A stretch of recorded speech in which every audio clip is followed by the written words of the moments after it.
Hey there friends, in this video I'm going to be showing you how to add vignettes to your raw photos in Affinity. So to get started, I'm just going to quickly open up a raw photo file and load it into the developer studio. So now that it's loaded in, I'm going to go ahead and go to the masks tab, click on add mask, and then here I'm just going to click on pixel mask.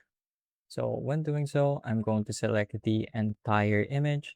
So I'm just going to quickly brush over it like so. Might take a little bit because it is a bit resource intensive doing an operation like this.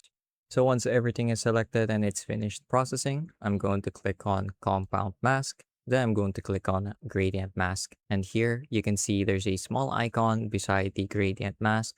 You're going to click on that. This time, let's choose subtract. So now I want to change this from linear to elliptical or radial. I like to use elliptical because it gives me more control over the shape.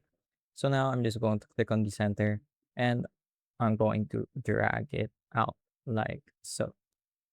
As I said, you can change the shape as well as how much is feathered.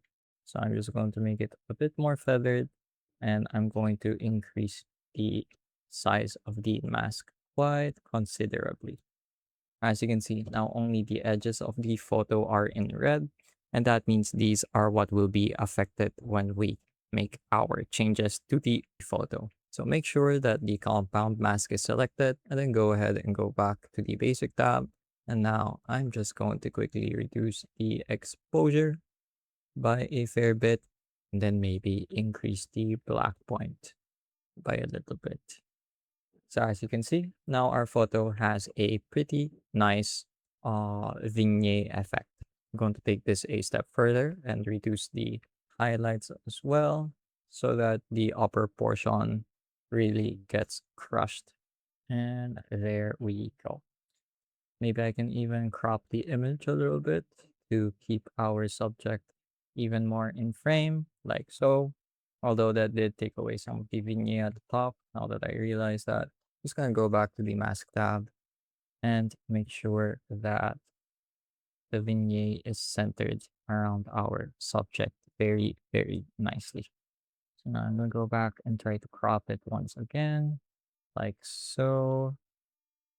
Hit enter and make sure that the compound mask is selected.